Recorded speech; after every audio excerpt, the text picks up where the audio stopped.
कथा हम लोग कल जो है श्री पंडित भक्तमाली श्री जगन्नाथ प्रसाद जी के विषय में कल हमने यहाँ तक की कथा सुनी थी। अब हम आगे बढ़ते हैं और आज जो हमारा कथा का मुख्य प्रसंग है उसमें हम प्रवेश करते हैं। कहते हैं पाठशाला में पंडित जी का अध्यापन कार्य भी बड़ा निराला था। क्यों? विद्या का वास्तविक लक्ष्य भगवत प्राप्ति है। ऐसी सजगता रखने वाले गुरु भला किस विद्यार्थी को मिलेंगे? और ऐसे कौन से गुरु होंगे जो आपको भगवत प्राप्ति की शिक्षा देते हो? ऐसे बड़े दुर्लभ महाराज कोई टीचर होते हैं। सब पढ़ा लेते हैं, लेकिन पढ़ाई से कोई विशेष रूप से लाभ थोड़ी हो जाएगा। भगवत प्राप्ति तो महाराज भजन से होगी। तो ये पढ़ाते भी थे बच्चों को और साथ में भगवान के विषय में भी बताते थे। भजन करने की शिक्षा भी देते थे, ताकि उनको भगवत प्राप्ति हो। ये बड़ी विशेष बात है। मैं तो कहता हूँ सब स्कूलों में जो है संतों के विषय में पढ़ाया जाना चाहिए।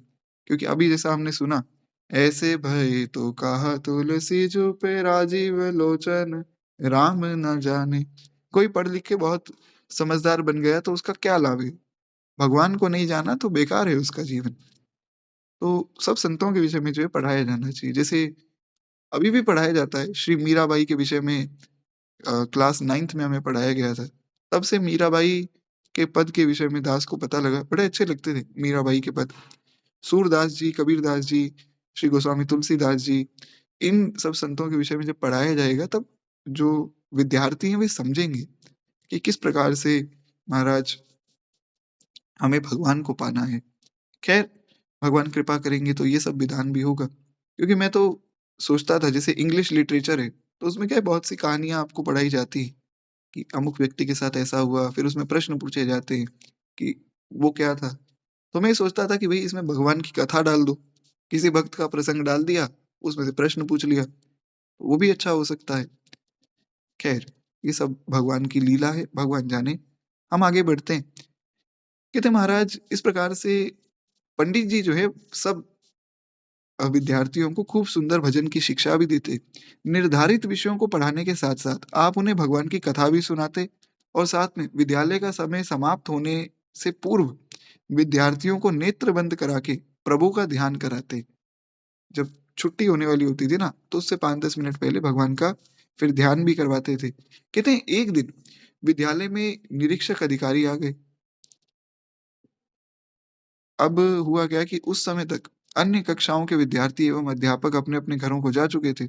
विद्यालय में केवल पंडित जी और पंडित जी की कक्षा चल रही थी महाराज। किंतु पढ़ने-पढ़ाने का कोई आवाज़ तो आ नहीं रही थी। बाकी सब सारा स्कूल खाली हो गया। ये एक क्लास जो है वो बची है और पढ़ने की आवाज़ नहीं आ रही, सब शांत बैठे। तो जो निरीक्षक थे, इन्होंने सोचा कि महाराज बात क्या है? बड़ी शांत कक्षा बैठी, बात क्या है? तो फिर ये देखने गए। तो कहते हैं भक्ति जगत की उच्च कक्षाओं की ओर अग्रसर हो रहे पंडित जी की कक्षा के किसी वैदिक ऋषि की पाठशाला के समान सुशोभित हो रही थी। ऐसा लग रहा था मानो कोई गुरुकुल है और उस गुरुकुल में कोई ऋषि बैठकर अपने शिष्यों को ज्ञान दे रहे हैं और सब शिष्य बड़े ध्यान पूर्वक महाराज भगवान का ध्यान कर रहे हैं। ऐसी अद्भुत आपकी पाठशाला सुशोभित हो रही थी। कहते हैं स्वयं पंडित जी के नेत्र मूंदे ध्यानस्थ बैठे थे और उनके विद्यार्थी भी उसी प्रकार से ध्यानरत थे। कहते हैं ये दृश्य देखकर अधिकारी महोदय अत्यंत प्रभावित हुए और वे वहीं शांत भाव से खड़े हो गए। देखने लग गए कि देखें इन इस कक्षा में चल क्या रहा है। कहते हैं जब पंडित जी के नेत्र खुले तो अधिकारी ने निकट आकर उन्हें साष्टांग प्रणाम किया और उस अधिकारी ने प्रणाम करके वे बहुत देर तक चरणों में पड़े रहे और फिर उठकर बोले गुरुजी आप धन्य हैं। अब आपके इस विद्यालय का जो है मैं आपको प्रधान अध्यापक ही नियुक्त कर देता हूँ। क्यों? क्योंकि महाराज आपके जैसे लोग जब आगे बढ़ेंगे ना, तभी समाज आगे बढ़ पाएगा। तो उनको प्रधान अध्यापक के रूप में नियुक्त किया गया और कहते हैं वेतन से अतिरिक्त ₹20 आपको प्रतिमाह मेरी ओर से सेवा के रूप में मिलेंगे, ऐसा आप स्वीकार कीजिए। पंडित जी ने ₹8 प्रतिमाह वेतन में वे वहाँ पढ़ाते थे, अब ₹20 उनको और मिल रहे थे। तो अनायास प्रातः पदोन्नति का ये लाभकारी प्रस्ताव किसको आकृष्ट नहीं करेगा? कोई मान लीजिए आप टीचर हैं, आपको कोई आकर कह दे कि भैया आज से जो है आप प्रधान अध्यापक, आप स्कूल के प्रिंसिपल हो गए। आपके मन में आएगा कि बड़ी अच्छी बात है प्रिंसिपल बनना चाहिए। हम सबके मन में आएगा ऐसा, लेकिन पंडित जी के मन में ऐसा नहीं आया। पंडित जी असामान्य कोटि के थे। उनका लाभ तो कहीं और ही निहित था। ठाकुर जी उनकी पदोन्नति भक्तमाल जगत में करना चाहते थे। देखिए, बड़ी सुंदर जो है उदाहरणों के साथ श्री महाराज जी जो है इस चरित्र को लिख रहे हैं। श्री गुरुदेव भगवान कहते हैं कि यहाँ जो स्कूल के मैनेजमेंट के हेड थे, वो चाहते थे कि स्कूल के प्रिंसिपल बन जाएँ, पर जो हमारे संसार के हेड जो श्री ठाकुर जी हैं, वे चाहते थे भक्तमाल जगत के प्रिंसिपल बन जाएँ। तो अब इनमें से जीतेगा कौन? भगवान ही जीतेंगे महाराज। राम कीन चाहि सो होई, करे अन्यथा अस नहीं कोई। जो भगवान करना चाहते हैं वही होता है, अन्य तो कुछ कोई कर ही नहीं सकता है। तो पंडित जी ने मना कर दिया, पंडित जी ने कहा नहीं, मैं अपने वर्तमान वेतन से संतुष्ट हूँ, मुझे ज़्यादा पैसों की आवश्यकता है नहीं और मेरा कार्य जो है इसी से चल जाता है और मेरा बढ़िया भजन भी हो रहा है। अधिक पैसा भजन में बाधक बनता है, ज़्यादा पैसे आ जाएँगे तो महाराज ज़्यादा चिंता हो जाएगी। कहाँ खर्चें, कैसे खर्चें, क्या लें और क्या छोड़ें? तो अपना आनंद में जीवन जी रहे हैं। और ये बड़ी सुंदर बात है, जितने भी अध्यापक हैं ना, जितने भी टीचर हैं, उनको तो विशेष रूप से इतना तो करना ही चाहिए। ज़्यादा नहीं तो महाराज कोई 1-2 भगवान की चरित्र ही बालकों को सुना दिए जाए या प्रहलाद जी, ध्रुव जी इनके चरित्र सुनाए जाएँ। तो क्या है जो छोटी कक्षा के टीचर हैं, वे तो बड़ा विशेष लाभ ले सकते हैं। क्योंकि जो बड़े हैं बच्चे, कोई 15 साल के, 18 साल के, वो शायद उतने अच्छे से ना समझ पाएँ, जो छोटा बालक समझेगा। क्योंकि छोटा बालक मन का बड़ा कोमल है, तो उसको जो पढ़ाया जाएगा वो समझ लेगा। तो ये बड़ी अच्छी बात है, अगर सब जगह ऐसा हो तो। खैर पंडित जी तो पंडित जी थे महाराज। तो कहते हैं कि अपने मौसेरे भाई लक्ष्मण दास जी के सत्संग से पंडित जी के चित्त में वृंदावन वास की बड़ी प्रबल इच्छा हो गई और अब तो जो है चल के प्रिया प्रियतम के नित्य धाम वृंदावन के दर्शन करें, ऐसी मन में कामना थी। युगल चरणों की रज शिरोधार्य करके उनके अंतरंग सुवासित श्री यमुना जी का अमृत उत्पन्न नीर पान करने की हृदय में बड़ी उत्कंठा थी। वे कहते हैं कि महाराज उनके मन में बड़ी ये भावना थी कि मैं वृंदावन जाऊं और वहां जाकर जो है श्री यमुना महारानी का सुंदर अमृतमय जो जल है, जो भगवान की भी प्रिय है श्री यमुना जी, उस जल को मैं ग्रहण करूं। जी, कह रही है मुझे बड़ा अच्छा लगा। रीटा माता जी और पुष्पा माता जी जो हैं, वे इस प्रकार से कर रही। तो ये बड़ी अच्छी बात है, आप जो है भगवान का नाम या भगवान की कथाएँ सुनाएँ, तो बड़ा अच्छा होगा। खैर एक बार प्रेम से बोलिए भक्तवत्सल भगवान की जय। तो खैर इस प्रकार से जो है श्री पंडित जी महाराज का बड़ा मन करता था वृंदावन जाएँ। वृंदावन जाने को जी चाहता है। तो वे सोचते थे कि किस प्रकार वृंदावन जाएँ और किस प्रकार अपने हृदय को शीतल करें। कहते हैं कि वृंदावन उन्हें अपनी ओर खींच रहा था। अब जैसे वृंदावन अपनी ओर खींच रहा हो, उसे कौन रोक सकता है महाराज? धाम तो अपने आप बुलाता है ना व्यक्ति को। तो श्री धाम अपनी ओर उन्हें खींच रहा था। सावन की उमड़ती हुई सरिता कैसे रुक सकती है? नौकरी के बंधन को जो है उन्होंने तिलांजलि दे दी और आप सपरिवार श्री धाम वृंदावन में आ गए। यहाँ आकर आपने रसिक नृपति स्वामी श्री हरिदास जी महाराज की परंपरा में तटिया स्थान के तत्कालीन महंत श्री स्वामी भगवान दास जी से मंत्र दीक्षा ग्रहण की और फिर कुछ समय तक पंडित श्री राम प्रसाद जी द्विवेदी के संस्कृत अध्ययन करके आप श्रीमद् भागवत सप्ताह कथा कहने लगे। तो सब व्यवस्था अपने आप हो गई। आप मन में जो है भाव कीजिए कि प्रभु हमें भी धाम बुला लीजिए। कोई भी धाम हो भगवान का, श्री धाम वृंदावन हो, जगन्नाथ धाम हो या अयोध्या धाम हो या कोई भी, जो भी धाम जिसमें भी आपका भाव हो, वहाँ जब आप ऐसी प्रार्थना करेंगे ना, तो भगवान आपको बुला लेंगे। फिर आगे की व्यवस्था अपने आप कर देंगे भगवान। ये अपने पूरे परिवार को लेकर आ गए और पूरे परिवार के साथ इन्होंने तटिया स्थान में दीक्षा भी ले ली। तटिया स्थान में दीक्षा लेकर महाराज एक पंडित जी थे श्री राम प्रसाद द्विवेदी जी, उनसे जो है संस्कृत भी पढ़ ली। संस्कृत पढ़ के फिर ये भागवत जी की कथा भी करने लग गए और कथा के बीच में आप संतों की पदावली गायन भी करते थे, जिसे सुनकर जो है श्रोता मुग्ध हो जाते थे। हम भी हमारी कथाओं में खूब सुंदर-सुंदर पद सब संतों के सुनते हैं, बस ऐसी ही कथा लगभग पंडित जी की होती थी। तो कहते हैं वृंदावन आने के प्रायः 3 वर्ष के पश्चात आपने जो है टोपी कुंज के पूज्य महंत श्री माधवदास जी महाराज से भक्तमाल ग्रंथ की विधिवत अध्ययन किया। तो इन्होंने बहुत प्रेम से जो है टोपी कुंज के जो महंत थे, उनसे भक्तमाल ग्रंथ को पढ़ा, लगभग 3 साल बाद। और पंडित जी का अध्ययन ग्रंथ का ज्ञानार्जन मात्र नहीं था, अपितु आप जो है भक्तमाल पढ़कर उसमें निहित भक्तों का आराधन भी करते थे और उनके सिद्धांत का पालन भी करते थे। ये बड़ी विशेष बात है। केवल पढ़ना या समझ लेना ये कोई बहुत विशेष बात नहीं। बहुत अच्छी बात है आप अगर स्वयं जो है भक्तमाल जी पढ़ रहे हैं या किसी अ, संत से उसको सुन भी रहे हैं, तो भी अच्छी बात है। पर उससे भी विशेष बात तब है जब आप उसका पालन भी करें। भक्ति भक्त भगवंत गुरु चतुर नाम बपु एक, इनके पग बंधन किए तो नासत विघ्न अनेक। ये जो भक्तमाल का सूत्र है, ये आपने अपने जीवन का मंत्र बना लिया था, क्योंकि भक्तमाल का मंगलाचरण है, सबसे पहले यही आता है। तो आपका ये मंत्र बन गया कि भक्ति भक्त भगवंत गुरु चतुर नाम बपु एक। एक है, उसमें कोई भेद नहीं। भगवान, भगवान का भक्त, भगवान का धाम, भगवान की भक्ति, भगवान के संत, भगवान का नाम, भगवान की कथा, इसमें कोई भेद नहीं। एक ही है, भगवान ही है सब रूपों में, ऐसा समझना चाहिए। और किसी संप्रदाय में भी कोई भेद नहीं। सब अपने हैं महाराज, सब भगवान के जन हैं तो सब अपने। हमारे गुरुदेव भगवान तो एक बहुत ही सुंदर एक दृष्टिकोण देते हैं, एक बड़ा सुंदर पर्सपेक्टिव देते हैं। वे कहते हैं कि देखो, सब नारायण के ही पुत्र हैं, सब भगवान विष्णु के ही तो हैं, सब भगवान से उत्पन्न हुए। कोई मान रहा है, कोई नहीं मान रहा है, वो अलग बात है, माया के कारण कोई नहीं मान रहा है, पर हैं तो सब भगवान के। तो भैया जब सब भगवान के हैं, तो सभी वैष्णव हैं, ये समझना चाहिए। किसी ने तिलक स्वरूप धारण किया, कंठी पहनी, वही वैष्णव नहीं है, सभी वैष्णव हैं। हमें तो ये भाव करना चाहिए, क्योंकि सब भगवान से ही उत्पन्न हुए। हाँ जी, बिल्कुल, जैसे एक परिवार होता है ना, एक परिवार की तरह जो है हम सब लोग यहाँ विराजमान हैं। बड़ी सुंदर बात आपने कही। तो इस प्रकार से पंडित जी ने भी मन में ये भावना बना ली कि भैया भक्ति भक्त भगवंत गुरु चतुर नाम बपु एक। तो खैर एक बार प्रेम से बोलिए भक्त वत्सल भगवान की जय। तो इस प्रकार से कहते हैं अब आपने पिपासु प्रेमी भक्तों को श्री भक्तमाल कथा रस का पान कराना प्रारंभ किया। यानी कि जो खुद तो इन्होंने पढ़ ली थी भक्तमाल, अब जो पढ़ना चाहते थे, जिनके मन में बड़ी उत्कंठा थी, तो फिर उनको भक्तमाल पढ़ाते थे। इस कारण से आपका नाम भक्तमाली नाम से सर्वत्र विख्यात हो गया।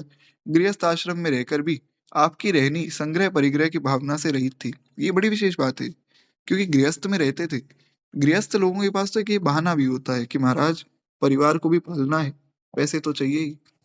पर आप जो है बहुत कम से कम संग्रह करते थे, जितनी आवश्यकता है बस उतना ही धन आपके पास होता था। बहुत ज्यादा धन की आपको ना तो इच्छा थी और ना ही उसको अर्जित करने का आप प्रयास करते थे। जैसे हमने परम श्रद्धेय श्री डोंगरे जी महाराज की कथा भी कल सुनी थी। तो डोंगरे जी महाराज की कथा में भी हमने यही सुना था कि डोंगरे जी महाराज जो है कथा वो बेचते नहीं थे, कथा के प्रति जो है बहुत, कथा के बदले में वे धन नहीं लेते थे। तो इस प्रकार से बहुत से विशेष जो महात्मा है वे ऐसा ही करते हैं महाराज। क्या तो इस प्रकार से श्री पंडित जी संग्रह और परिग्रह से थोड़ा सा बचते थे, और साथ में परिवार में सधर्मिणी श्रीमती यमुना बाई और एक पुत्री वृंदावनी के साथ भगवत स्मरण करते हुए आप जो है संतोष पूर्वक श्री धाम में निवास करते। आपकी जो पत्नी थी उनका नाम श्री यमुना बाई था और आपकी पुत्री का नाम वृंदावनी था। तो इस प्रकार ये तीनों लोग बड़े संतोष से रहते थे। ऐसा नहीं कि आप जो है पंडित जी संग्रह परिग्रह से दूर हैं तो आपकी पत्नी जो है वो धन की कामना कर रही कि धन लाओ, ऐसा नहीं। तीनों ही संतोष से रहते थे और तीनों ही बड़े प्रेम से भगवान का स्मरण करते, खूब नाम जप करते, कीर्तन करते। ये बड़ी अच्छी बात है। हमारे महाराज जी तो कहते हैं कि भैया जिस घर में केवल आधा घंटा रोज कीर्तन होता है ना, सपरिवार, उस घर में कभी दरिद्रता आ ही नहीं सकती। उस घर के प्रत्येक मनुष्य का कल्याण ही होगा।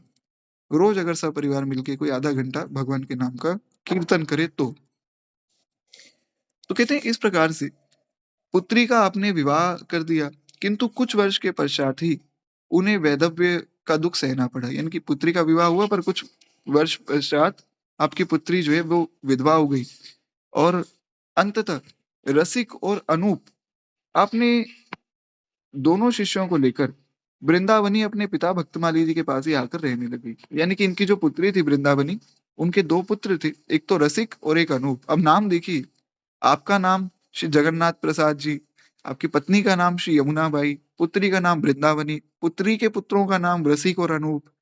तो इस प्रकार से सब भगवान के ही नाम हैं कहीं न कहीं।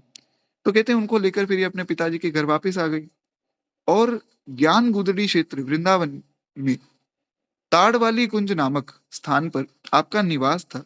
इसलिए संतों ने आपको ज्ञान गुदड़ी में छिपा एक अनुपम रत्न भी कहा है। वृंदावन के कुछ संत ऐसा मानते थे कि ये तो महाराज एक बड़े सिद्ध संत हैं जो छिपे हुए हैं। छिपे हुए हैं मतलब जिनको ज़्यादा अभी लोग जानते नहीं और ज्ञान गुदड़ी में ये छिपकर अपना भजन करते हैं। अपने विषय में ज़्यादा किसी को बताते भी नहीं। कहते हैं कथा वाचन के समय आप पूर्ण तन्मय हो जाते और विषय में गहरा डूबकर बहुत सुंदर-सुंदर गहरी बातें कथा में से बताते। ऐसा नहीं कि ऊपर-ऊपर से बस कथा कह दी। बहुत गहरे विषयों पर जो है चर्चा करते। भागवत जी की कथा ऐसी ही होनी चाहिए।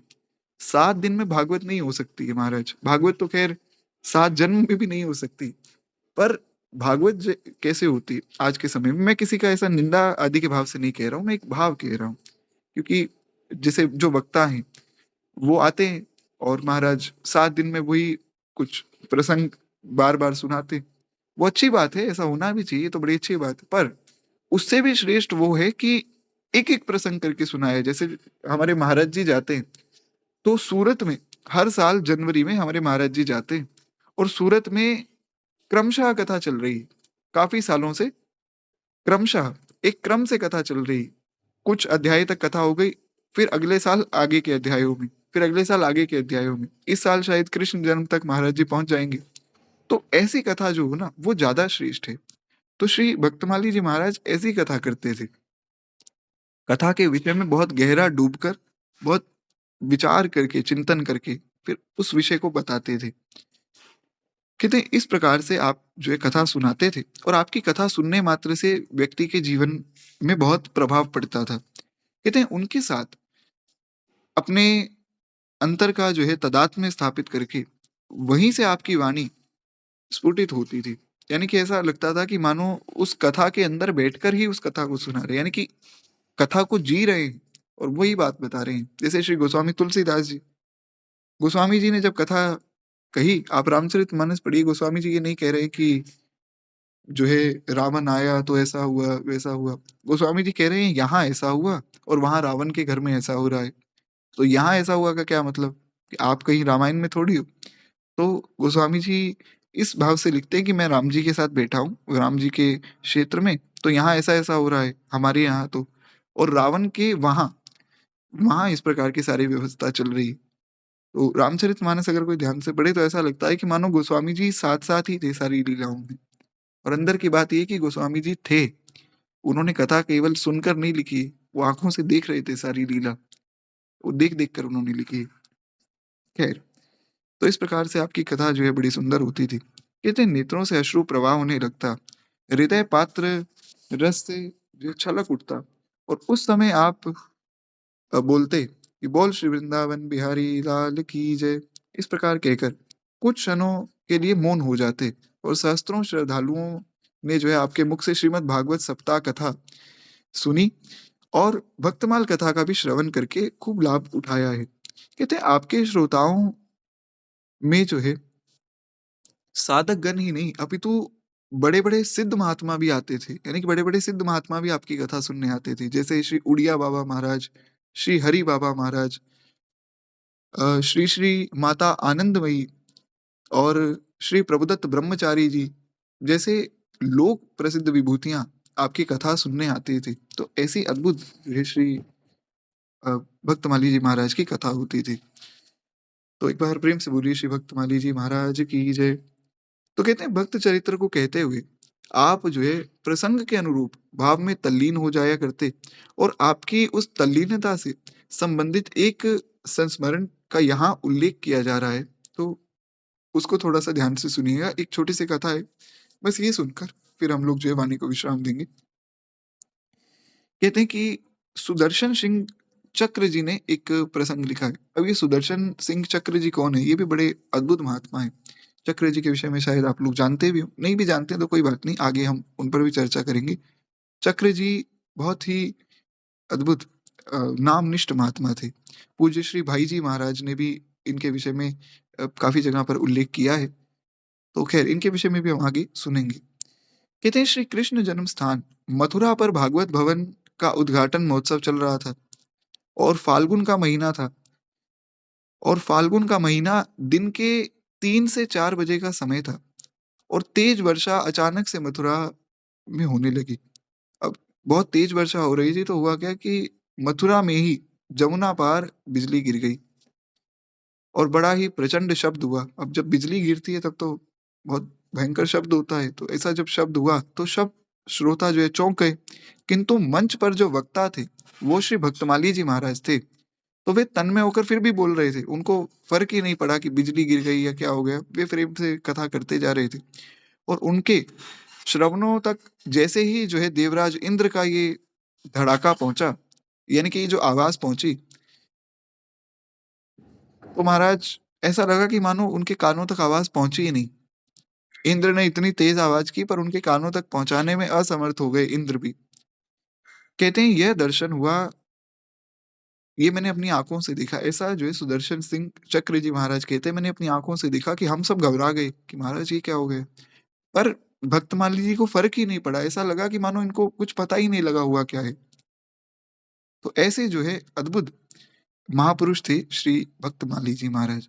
भक्तमाली जी महाराज जैसे ही सब वक्ताओं को होना चाहिए। वक्ता ऐसा हो जो महाराज बड़ा तपस्वी हो। श्री चंद्रशेखर बाबा हमारे ब्रजमंडल की विशिष्टतम विभूतियों में से एक, जिनकी कथा मैंने आपको परसों सुनाई भी थी।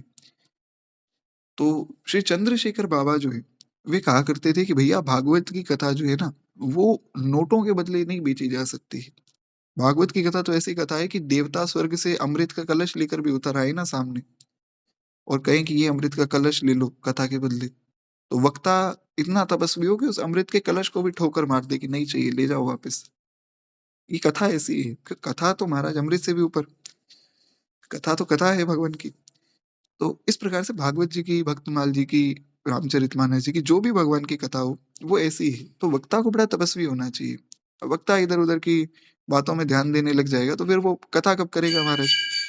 तो इसीलिए विशेष रूप से जो है कथा बड़ी सावधानी से सुननी भी चाहिए और उससे ज़्यादा सावधानी से सुनानी चाहिए। आप मान लीजिए बड़ी सावधानी से सुन रहे हैं और वक्ता जो है वो बैठा कुछ व्यर्थ की बातें कर रहा है या इधर-उधर देख रहा है, तो आप चाहे कितने भी सावधान हो, आपको कथा में रस नहीं मिल पाएगा। तो इसलिए जो है श्री भक्तमाली जी महाराज बड़े प्रेम से कथा सुनाते थे। कहते हैं भक्तमाली जी की उदारता एवं निर्लोभता के एक उत्तम उदाहरण थे। बिल्कुल मन निर्लोभ और उदार भी थे।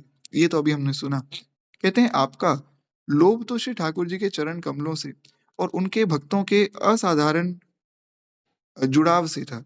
यानी कि वे केवल भगवान से और भगवान के भक्तों से प्रेम करते थे और उनका यही लोभ था कि मुझे भगवान के चरणों में प्रीति मिल जाए। इस कथा के बदले पैसे ना मिलें, भगवान का प्रेम मिल जाए मुझे भी और जो श्रोतागण हैं उनको भी। तो इस प्रकार से कहते हैं धन, द्रव्य, वस्तु, प्रतिष्ठा इनका कोई भी आकर्षण आपके मन में नहीं था।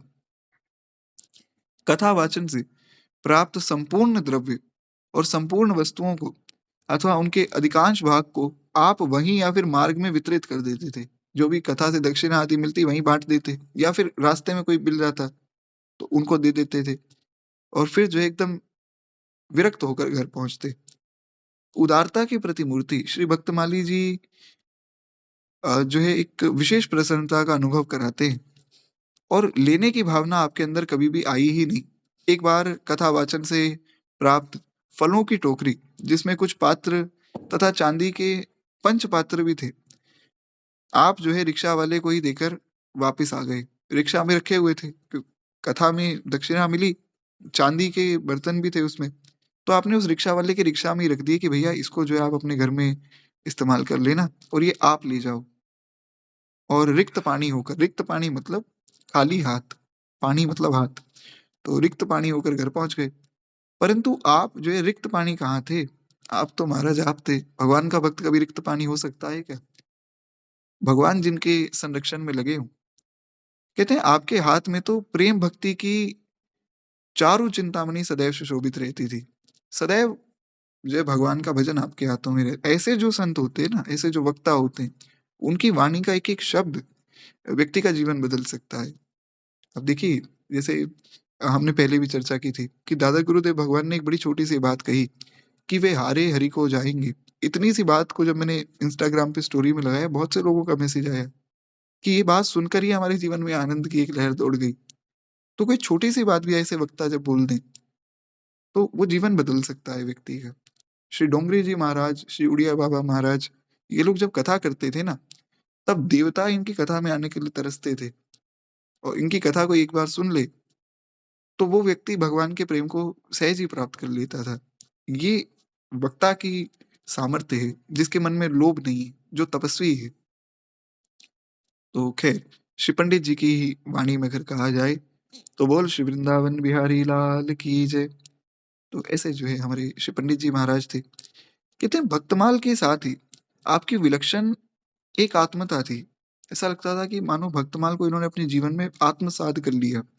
कहते हैं आप इस ग्रंथ रत्न के कथावाचक ही नहीं थे केवल, अपितु आपके आचरण में, आपकी निष्ठा में, आपके मन और प्राण में भक्तमाल घुल-मिल गई थी। ऐसा लगता था कि मानो इनका जीवन ही भक्तमाल हो गया। यथार्थ में आप भक्तमाल के साथ एकाकार हो गए और भक्तमाल के ही स्वरूप हो गए थे। और इस आशय को व्यक्त करते हुए आपके प्रिय शिष्य श्री नारायण दास जी भक्तमाली जी, श्री मामा जी महाराज, उन्होंने एक भाव लिखा है। अब देखिए आपके जो शिष्य हैं, वे मामा जी जैसे जिनके शिष्य हों, उनके गुरु कैसे होंगे? आप स्वयं सोच सकते हैं। तो मामा जी ने एक भाव लिखा,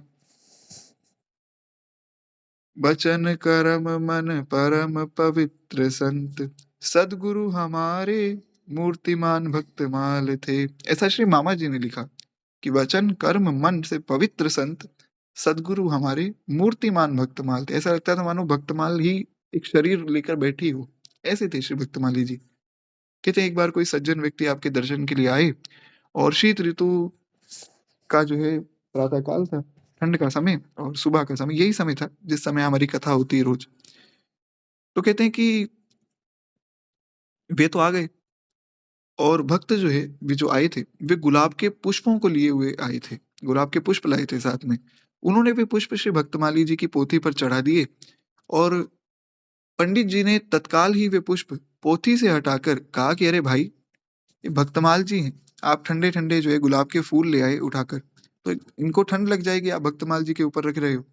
शास्त्रों में कहे गए संतों के लक्षण आप में प्रत्यक्ष दृष्टिगोचर होते थे। सत्य, सहनशीलता, निर्वैरता, करुणा, उदार, क्षमा, दैन्य आदि सब गुणों के भंडार थे श्री भक्तमाली जी महाराज। भक्तमाल के वर्णित भक्त चरित्रों की विशेषता आपके अंदर सहज ही आ गई थी। जो भक्तमाल में जितने चरित्र थे ना, उनमें जिन-जिन भक्तों की जो-जो विशेषता थी, आप में सहज ही आ गई थी।